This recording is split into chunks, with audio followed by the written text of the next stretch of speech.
Hi everyone, Christy from Sherk here, and I am so excited for today's course because we're talking about literally my very favorite tool in Lightroom, and that is the local adjustment brush. So I took my intro to portraits class from earlier in the conference, and we talked about all the other selective adjustment tools that you need to know, and we talked about the spot removal tool, and we went really a deep dive into those specific tools. But today's class is really exciting because we're going to be talking about the local adjustment brush for the entire class. And you might say, do we really need to talk about it for an entire class? Absolutely. I think I could probably double the length of this course and I'd still talk the entire time about the local adjustment brush, but I've really pared it down and I've gotten rid of all the fluff so that you guys can follow along with me and see how it really is possible to not have to take any of your portraits into, or very few of your portraits into Photoshop, because we are going to be utilizing the sheer power behind this one tool, which is the local adjustment brush. So I can't wait to teach you all about it. We're going to do things like add lashes to images within Lightroom, not going into Photoshop. I'm going to do some dodging and burning on the skin. I'm also going to do some skin smoothing, and we're going to do about 6 or 7 brushes to just really pull out these beautiful eyes in the image. I can't wait for you guys to follow along. It's going to be great. And of course, at the end, giving you some stuff, some very exciting stuff. So definitely stay tuned till the end because you don't want to miss out on those. So we're just going to jump right in and get started, okay? So I have taken this class and I have basically jam-packed as much information as possible into this 45 minutes. So I hope you guys have your learning caps on. I hope your brains aren't hurting too much. We're going to go ahead and get started. I'm going to use this image for today's course. And I know it might seem crazy, but we are going to devote an entire course to the local adjustment brush. And to find the local adjustment brush, what we can do is we can go over into our develop module, and then right over here is going to be our local adjustment brush. This thing is stinking powerful. I can't wait to show you all of the possibilities that lie within this one specific tool. It's going to be huge. I know you're going to learn something. And you've got to stick around to the end of the class because I am going to be giving you guys some free downloads, of course. This would not be a typical Sherk Pixel class if I wasn't going to be offering you guys something to download for free. So let's talk a little bit about the local adjustment brush and, how it acts, what it does. What's the difference between a local adjustment and a global adjustment? So we'll start by taking the overall global exposure down to -1 or thereabouts.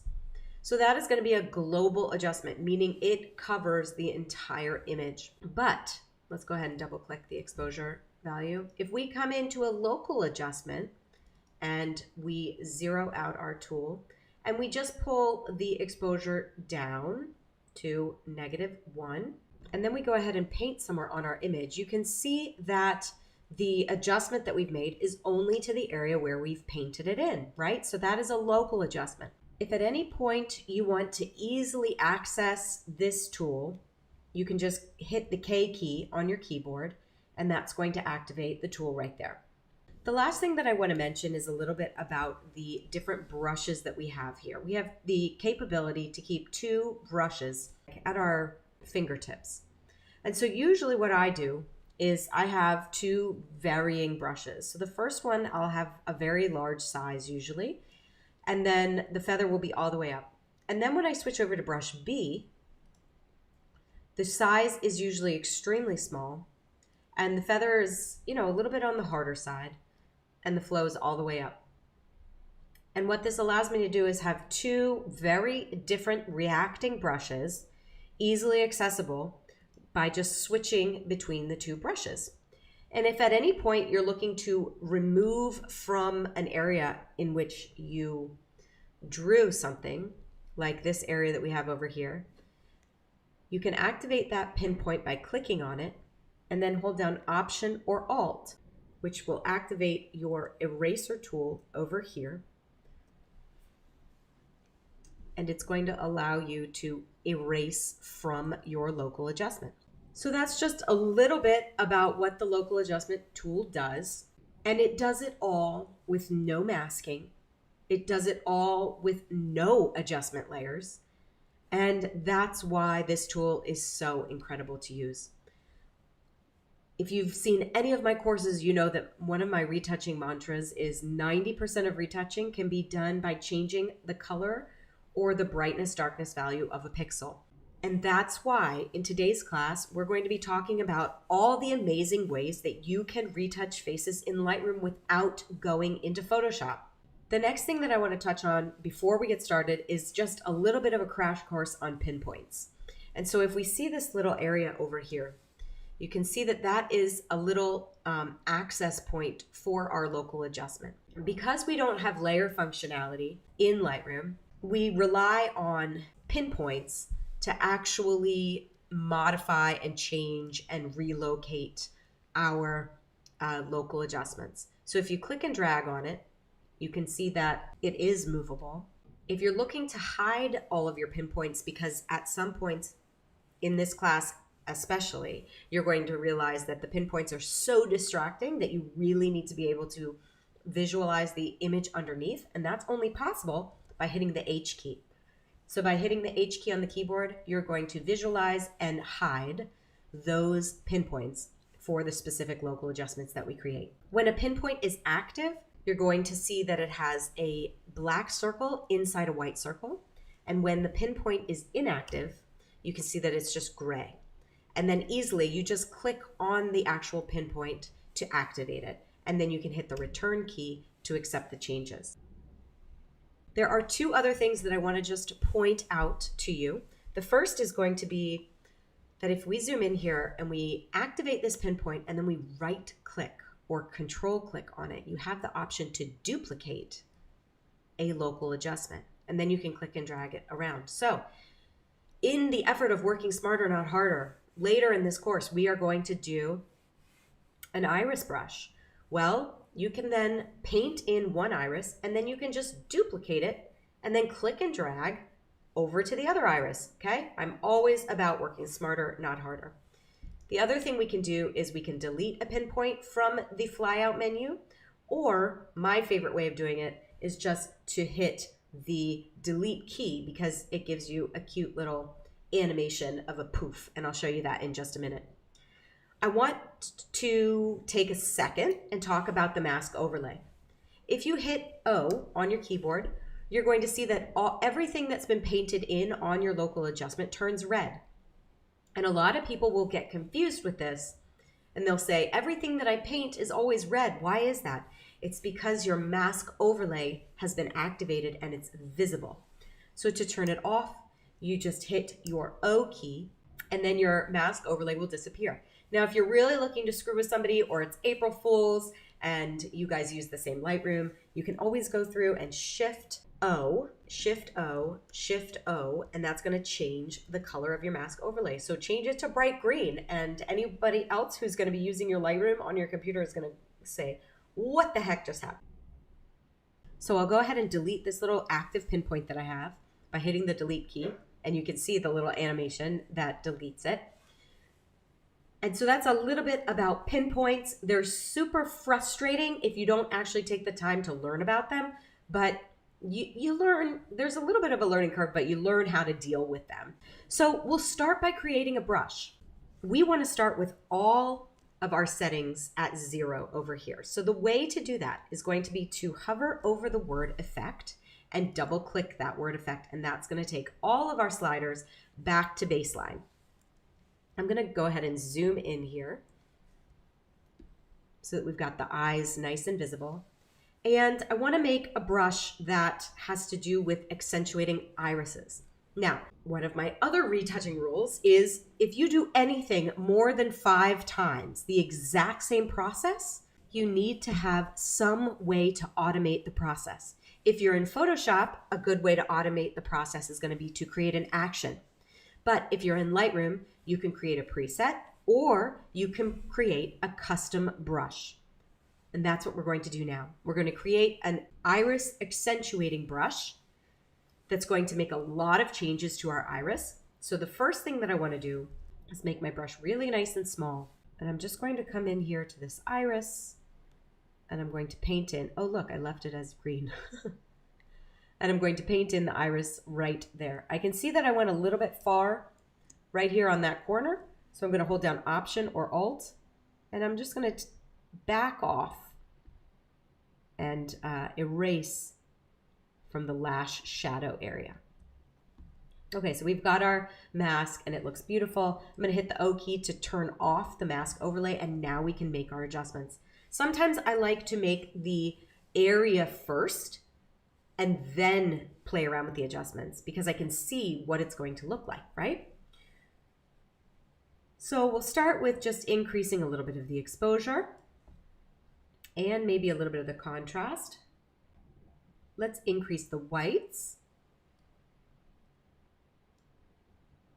and decrease the blacks, which is just another way of making contrast. Now I'm going to do some accentuating of the texture. So I'm going to just pull the texture up and just a tiny bit of dehaze because this one slider does a lot with just a little. And then I'm also going to just increase the sharpness. And there we go. Let's preview what we were able to accomplish by just doing all of those sliders. We'll just come down to this light switch right here and we're going to turn it on and off so that we can see the difference between that iris, okay? So that's looking really nice, but it's still looking natural, which is what I like. Okay, so we've made all of these specific changes, and that's quite a bit of work. So what should we do? We should try and save this so the next time we want to use it, we can easily access this specific iris accentuating brush. So in order to do that, what I want to do is come over to the little up and down arrow. They're tiny. Let me just zoom in so you guys can see that. There's a little tiny up and down arrow right here next to the word custom. And if we go ahead and scroll down on that, you can see that some of these custom brushes come with Lightroom and they are fabulous, but you can also make your own. And you guys probably will not have over 100 brushes like I do in mine, unless you've purchased them previously. But what I can say is that once you have a brush that you love, and you want to use over and over and over again, come down to the bottom of your list, however long your list may be, and choose to save current settings as a new preset. Now, the word preset can get confusing because some people will automatically think of a global preset that goes over the entire image, but this is definitely something different. This is just for that local area, okay? So it's a brush preset. So we'll go ahead and choose that. And then it asks you, what do you want to name this? So let's call this LVS for Lightroom Virtual Summit. And let's call it Iris Enhance. So that's our LVS Iris Enhance brush. So we're going to go ahead and choose Create. And now you can see here, there's a couple things that I want to point out. Right up here, next to the word effect, we have LVS Iris Enhance, which means that this is now a known brush for Lightroom. And if we go ahead and expand this out, you can see that there is our LVS Iris Enhance brush. So we can easily access it at any time in the future when we want to. The next thing that I want to teach you guys how to do is to take a brush that you've created and update it, because let's be honest, things happen. There are always going to be changes and updates to the program, and so we need to be able to edit our brushes on a pretty regular basis. So what we can do is we can make a change. Let's just, increase the exposure just a little bit more. And now that we've changed that, a couple things have happened. The first thing that I want to point out is that there's now the word edited to the right of the name of our brush, which means that it has been changed. So what we can do now is we can go into our flyout menu. We're going to scroll all the way down to the bottom of our flyout menu. And again, yours will not be this long. And we're going to come down to Update Preset, LVS, Iris Enhance. So that means we're going to basically take the new settings and apply them to the brush that we already have. Okay, so we'll go ahead and do that. And now the Iris Enhance brush that we created has been updated, and it's been updated with the new exposure. So we have done quite a few things to this iris with just one brush. I'll take a minute. I want to just equate this to what it would take to do the exact same thing in Photoshop. We would need to add a brightness contrast adjustment layer to take care of these two sliders. We would maybe apply a curves or levels adjustment to take care of the black clipping and the white clipping. We would probably do a high pass filter and have to add a mask on that. So that's 3 different adjustment layers that we would have to do with their own masks. Dehaze, maybe we do a sharpening and contrast combination.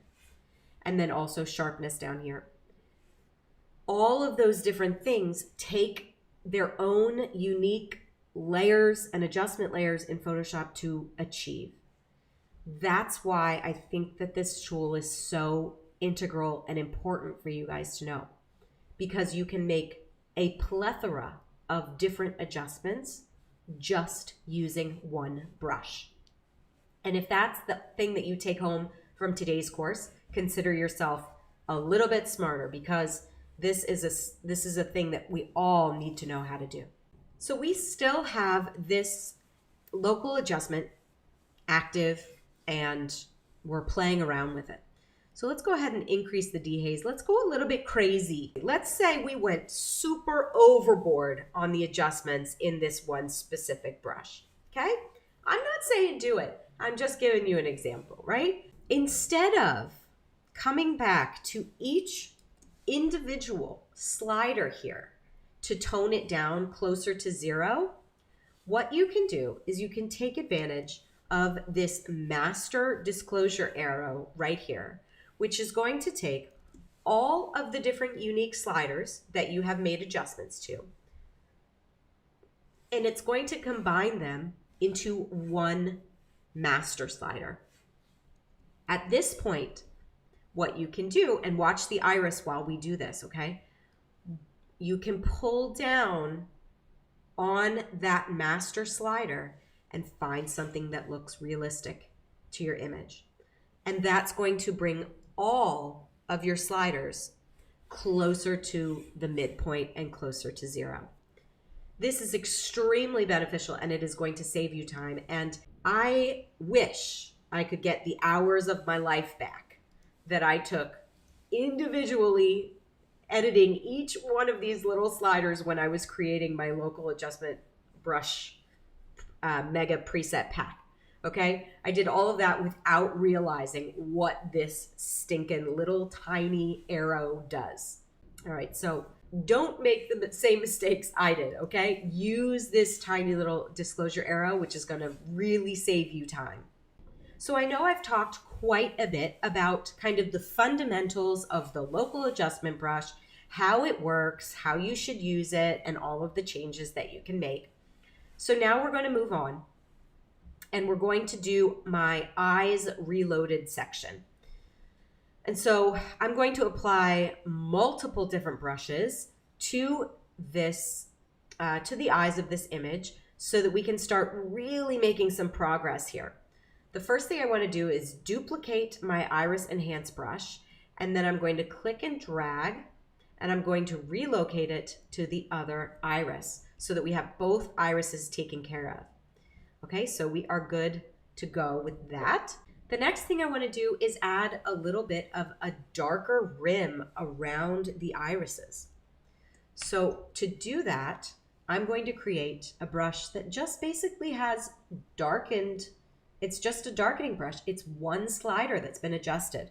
So just the exposure slider has been adjusted. And then I'm going to bring my flow down just so that we can nicely and realistically build in that effect around the iris. And I'm just adding that in, and I'm going to do another one over here on this iris. So these are two different local adjustments for the iris ring. So that looks good. So now that we're happy with that, let's go ahead and accentuate those eyebrows a little bit. Let's add a little bit of texture and clarity and sharpness to those brows just to make them really pop. And maybe also we can apply that to the lashes as well. First thing I'm going to do is increase the clarity, and I'm actually going to leave texture alone, and then about 8 to 10 of dehaze. I'm going to put my mask overlay on for this example because I want to show you guys something, right? So I'm going to do a sloppy mask over the eyebrows here. I'm just going to go a little crazy, and I'm going to do a sloppy mask over these lashes. Because what I want to show you is a new feature that I really think has revolutionized Lightroom and made it so much easier to do masking type things in Lightroom. And that's going to be the range mask. So with the range mask, it's basically a constriction of the mask that you already have or the application that you've already added. So in this situation, you have the option to constrict the mask by color or by luminance. And so for this, let's go ahead and choose luminance, because what I want is I want this sharpening and texture effect to only be visible on the darkest areas. So we can come in here and we can take this, and anybody who's familiar with the blend if slider within Photoshop will, I think, kind of enjoy that this looks so similar. So as I pull this down, you could see that the mask is only being applied to the darker pixels. Okay, and so let's take the mask overlay off for that. And you can see the difference between the brows and the lashes. Do you see how they've been accentuated, but none of the area around them have? If I turn my mask overlay back on, you can see this very intricate mask that's now only being applied to those eyebrow hairs. But before, we had it applied to a much larger area. I mean, huge advancements. So we just want that to be applied to the brows. And that really just helps accentuate them and make them just look a little bit fancier, right? So we're on our way here. We have accentuated those brows. They might be a little bit too dark, those brows. So let's go ahead and back off on the exposure a little bit so that we just have the sharpening. I just want to have the clarity and the dehaze applied to these areas, not necessarily the darkening. Okay, that looks good. I want you guys to pull out your mobile device or something that you have close by, because I want you guys to take a picture of this next brush that I'm going to be using. And I want you guys to take the values that I'm going to show you and create your own brush with it, okay? The next brush that I want to use is a brush for the under eye area. So I'm going to go ahead and scroll down to under eye max. And I'll come in here and I'll zoom in so that you guys can take a photo of what these settings are right over here. The settings for the brush. Okay, so I've modified the color, the temperature and the tint. I've increased the exposure. What else? I've increased the shadows. I've turned down the clarity significantly and the sharpness. And then I've added a little bit of a color overlay to this brush. So hue 56, saturation 12. And that's what I've done. Now that you have all those settings, you can come up like we did previously, and you can save this as an under eye brush for you guys to use.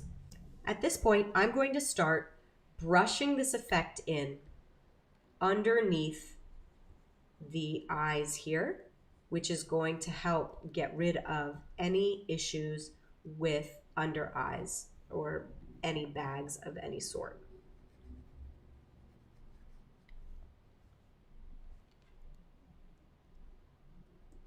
And I think I've gone a little bit heavy-handed, so what can we do? We can go up to our disclosure arrow, our master disclosure arrow, click it closed, and then pull down the effect until we find something that we really, really like that looks natural. And then let's preview our before and our after. We are moving along, folks. So there you go. So that's one brush that you guys can use in the future. At this point, we have a little bit of an area here where I don't see as many lashes as I would have liked. There's a little bit of a clump here, and I just want to fill those in. So when I tell you that it's possible to add lashes in Lightroom, are you going to just laugh at my face, or are you going to maybe see if I know what I'm talking about here? So all I'm going to do, guys, is I'm going to take my exposure way down. I'm going to make some modifications to my brush. I might start with brush B because I know that it's very small in diameter. And let's bring the feather all the way up and let's decrease the flow just slightly. And this is my sweet spot for making lashes. Actually, let's go ahead and make this brush 0.3. And now what I'm going to do, and I will preface this by saying that I am using a tablet for this type of work. It's so intricate that I really wouldn't recommend doing this type of work with, you know, with a mouse. So I'm just filling in the areas where I think there needs to be a few more lashes. And there we go. We have just added lashes in Lightroom. Okay. So we've just filled in a couple of those spot areas, maybe down here, right here as well. There might be a need for a little bit of a fill in. So let's go ahead and use a smaller radius, maybe 0.2. All right. And there we go. So you could, if you want to, do the same thing on the other side. But these lashes over here, they look pretty fabulous as is. So I don't really see a need to do that. And while I'm at it, you can see here how distracting those pinpoints can be while you're trying to edit your image. So definitely remember the importance of the H key when it comes to this, and being able to hide all of those little pinpoints away so that you can actually see the work that you're doing, right? That's important. Okay, so before and after, I always like to use this tiny little light switch here to preview the work to make sure that that while I'm editing, everything still looks realistic. So at that point, I think I'm pretty happy with the eyes and how they look. I mean, they're so gorgeous. Maybe we went a tad over with the irises. Yeah, I think they're a little too bright, but that's fine. You can always use that master disclosure arrow like I've taught you, and you can make a difference and bring down the overall severity of those iris brushes. If anybody is being distracted by some of the flyaways, definitely check out my Introduction to Portraits, which is the other class that I taught at the Lightroom Virtual Summit, because it goes into removing those elements in depth. So let's move on. Let's talk about skin retouching in Lightroom. So we've got our image here, and we're going to go ahead and use our local adjustment tool. And I'm going to come in and choose a different brush, and it is called Skin Highlight. And I'm going to, again, do the exact same thing. I'm going to zoom in so that you guys can take a picture of this, and definitely stick around till the end, guys, because I am also going to be giving you some free downloads, and they may or may not have some specific brushes in the download. So stick around. But these are going to be the values that you can create for your skin smoothing brush. The reason why this says light is because I have different brushes for different skin tones. So I have a skin high dark, a skin high light, and then I have a skin low dark and a skin low light. At this point with our brush, we're just going to go ahead, let's increase the flow, and maybe we'll switch back to our A brush, which is the larger, softer edged brush, and we'll start painting in. And then I want to take a minute and talk about the settings on this brush and why I picked the ones that I did. Whenever I am painting in, let's get back to red because this is kind of throwing me off every time I turn my mask overlay on. Whenever I'm going to be painting in skin smoothing, I usually try and avoid certain areas. I try to avoid the crease of the nose and any area around the nostrils and also the sides of the nose as well. Because I feel like whenever those areas are extra, extra soft, it just tends to really exacerbate the fact that you can see the retouching. So I try to keep the retouching looking really nice and realistic. And so by avoiding those areas, we make it so that the retouching still looks natural. Let's just preview our before and our after. You can see that we've been able to smooth out the skin. And I have decreased the clarity of this brush, but I've also increased the texture. So you might be asking yourself, well, what's the difference between the two? So clarity increases contrast in the midtones of the image. Those are the values that are closest to 50% gray. And then when it comes to texture, texture looks for the areas of similar colors and it pulls out the detail within those areas. So that's going to be the difference in those two values. And when I've been working on skin smoothing in Lightroom, I just find that a mix of the two tends to work better for me. And then there are some other things that I want to point out too. I have actually increased the sharpness of my skin because I don't want to lose the pore structure. The other thing I did to accentuate the pore structure was take the noise reduction slider all the way to -100. And that almost brings some noise back into your image. It allows a little bit more texture in the areas that you're painting it in. All right, guys, these irises are just bothering me slightly too much. I'm gonna go in there and darken them just a bit because they are way bright for me. I'm just coming in and darkening both of those slightly. Okay, that's looking a little bit better. So we've done the skin smoothing, we've done the irises, we've done a ring around the irises to accentuate them. We've accentuated the eyebrows and the lashes, and we've added lashes in, and we've worked on the area under the eyes, and we've also done some skin smoothing. My word, we have accomplished quite a bit. I want to do just a little bit of dodge and burn to bring back some of the features and the three-dimensional sense of her facial features.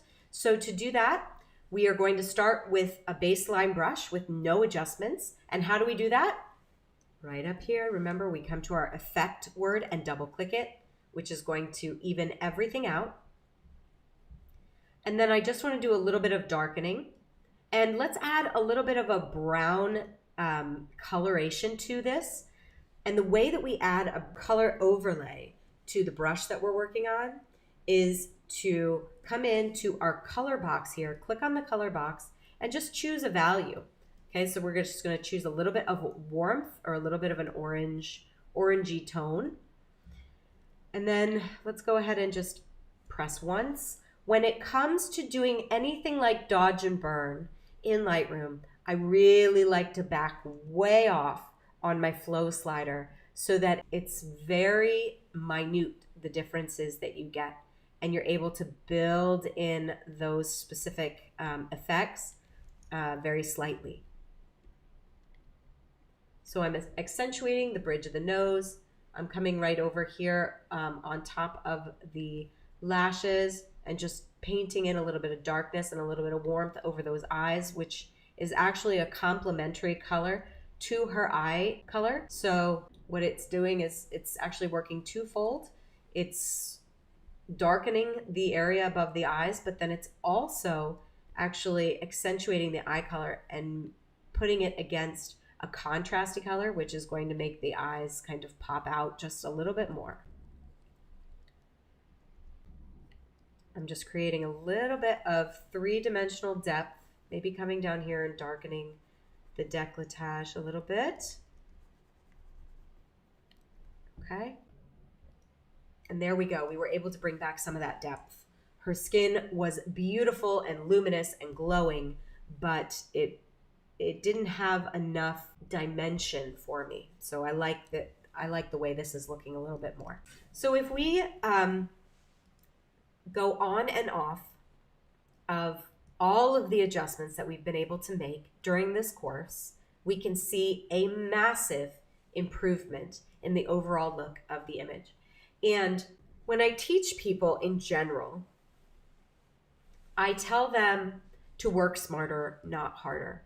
And one of the easiest ways for us to work smarter, not harder, is to sync anything that we can across multiple images. So one incredibly important aspect of today's course is going to be the ability to take all of the adjustments that we have applied to this face and apply it to another image. And you can see that these images are similar. I'm going to select both of these and just bring them up using survey mode.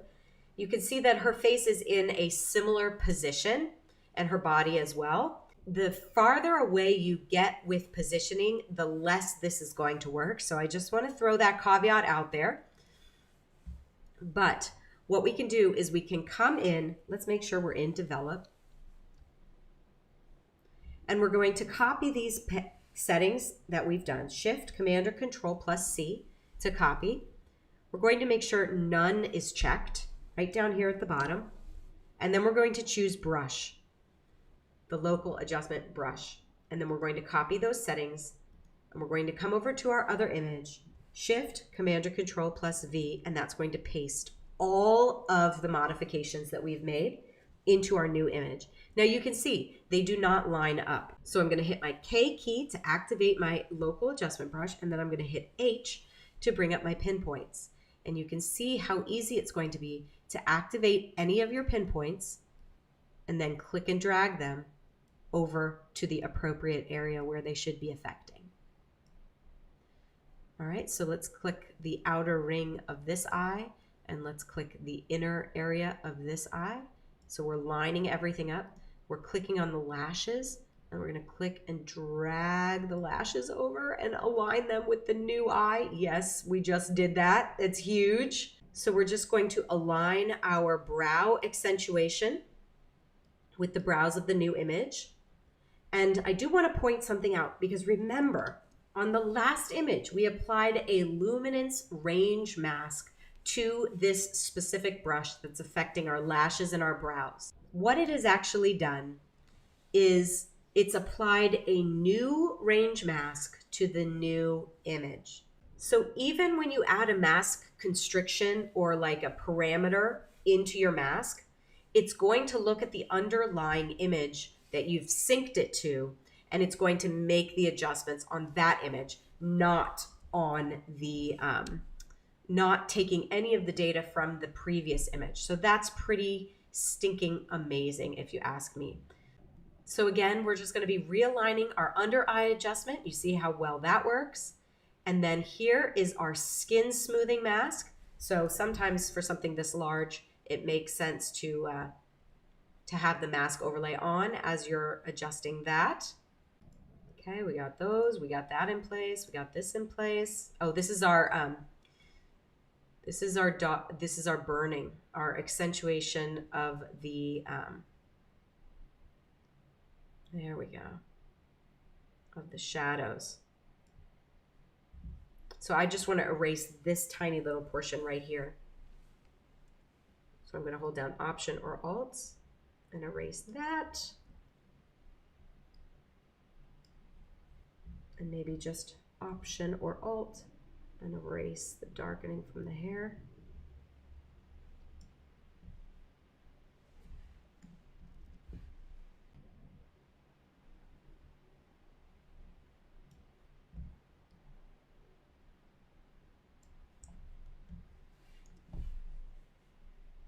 Okay, so I think I've gotten everything. So if we look at our before and our after, before and after, let me just take those lashes one more time and realign them. All right, that's better. So before and our after, you can see that we did the work on this image. We took the time on this image to make the adjustments for today's course, and then we synced our local adjustments, and all we had to do on this image was realign everything.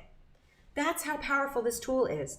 Do the work on one image and then reap the benefits by copying and pasting the settings to the other images that you have that it works on. I mean, this is the perfect example of work smarter, not harder. So if we go back to our original, let's just talk quickly about what we covered in this class. We started by talking about the local adjustment brush, why it's so important, why it has so much functionality, and why I felt like it deserves its own 45-minute course on this specific brush. Next, we talked about creating one. Then we talked about editing a brush. We also talked about pinpoint functionality and how that all works. And then we got into the nitty-gritty of actually retouching a portrait using this one specific tool and all of its capabilities and functionalities. And that is all I have for you guys for this class today. Okay, folks, so I know that that was a lot and your brain might be hurting. I mean, we talked about so much and there was so much good information in there. What I'm hoping is that everybody out there can say, wow, this class, there was a lot in it, but I never knew that the local adjustment brush could do blank. I know you all have benefited from this course in one way or another. For my VIP members, you guys are going to be walking away with a downloadable PDF that's going to act as a reference for you whenever you are retouching your own portraits in Lightroom. You're going to have it right there. You can either print it out or you can have it on a tablet or your phone, and it's going to allow you to just easily reference all of the things that I've talked about in today's course. But I've also put together my 5 top, very widely used local adjustment brushes for portraits, and that's for everyone to download. Let me show you where to find that. So we're just going to open up our browser. We're going to go into sharkpixel.com/store.